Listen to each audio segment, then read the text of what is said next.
class. Today in this class I will discuss about the rule against perpetuity.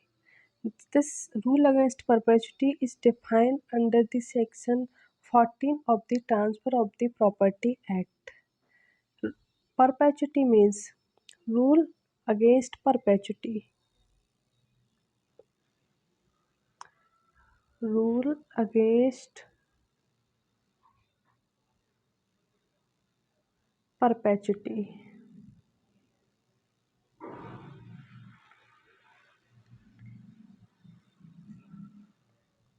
Rule against perpetuity is given under section 14 of TPA. Section 14 TPA के section 14 में rule against perpetuity को define किया है. What is the meaning of perpetuity? Perpetuity means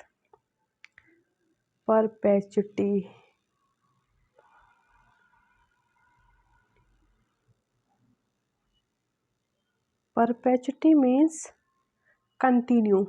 perpetuity means continue यानी कि निरंतरता. जैसे एक कॉइन है, कॉइन यानी कि सिक्का. एक सिक्के को हमने ऊपर की ओर उछाल दिया, ऊपर की तरफ उछाल दिया.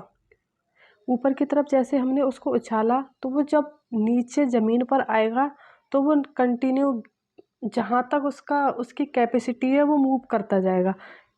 यहाँ से यहाँ, यहाँ से यहाँ, यहाँ से यहाँ, जहाँ या तो रोक नहीं लेते या फिर वो किसी चीज़ से रुक नहीं जाता. जब तक उसकी कैपेसिटी है वो चलता ही जाएगा. तो इसे बोलते हैं परपेचुटी. यानी कि इसको टीपीए में बताया है कि ऐसी कोई भी प्रॉपर्टी अगर उसे परपेचुटी में रख देते हैं तो वो ट्रांसफ़र होती रहती है. जैसे पीढ़ी दर पीढ़ी अगर एक के पास एक ओल्ड पर्सन है यानी कि इस प्रॉपर्टी के ओनर हैं और इनके बेटे हैं, 2 बेटे इनके हैं B and C.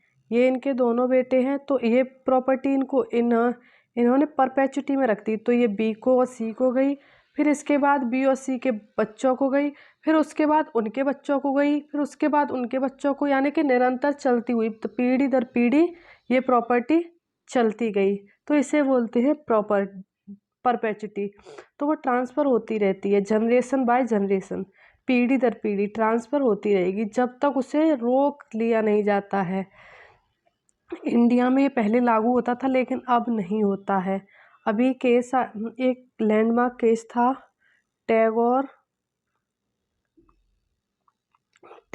Versus Tagore के केस में इसको रोक दिया. टैगोर वर्सेस टैगोर के केस से इसके बाद इसको अलाउ नहीं किया है. अभी ये अपने इंडिया में अलाउ नहीं होता है, अप्लाई नहीं होता है. क्योंकि अगर जैसे कोई भी अगर ए ने अपनी प्रॉपर्टी को ट्रांसफ़र किया तो उस चांस है कि उसका बेटे उसके सही निकलेंगे, उसके बेटे सही होंगे, फिर उसके बाद उसके दूसरा बेटा वो भी सही होगा, फिर उसके बच्चे भी सही होंगे, संतान उसकी सही होगी. लेकिन आगे की कोई पॉसिबिलिटी नहीं है कि सब सही निकले.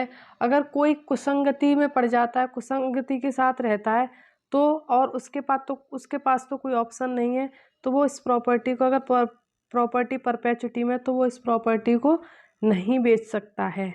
तो और जैसे अगर कोई प्रॉपर्टी जैसे एक प्रॉपर्टी है हमारी नेशनल हाईवे के पास है, एक ही प्रॉपर्टी नेशनल हाईवे के पास है और उसके रेट बहुत अच्छे हैं और उसके जो ग्रैंडफादर थे वो उसको पीढ़ी दर पीढ़ी यानी कि परपेचुटी में रख के गए हैं तो वो उसको नहीं बेच सकता है. यानी कि वह उसका बेनिफिट नहीं ले सकते हैं. तो इसे बोलते हैं परपेचुटी. यानी कि दर पीढ़ी जो प्रॉपर्टी परपेचुटी में रखी गई है उसे बोलते हैं परपेचुटी. तो ये अभी अपने इंडिया में अप्लाई नहीं होता है, पहले अलाउ होता था. आफ्टर टैगोर वर्सेस टैगोर के केस के बाद इसको डिसमिस कर दिया गया है. आई थिंक आपको सेक्शन 14 समझ आया होगा. If you have any query you can ask me in comment box. Thank you everyone.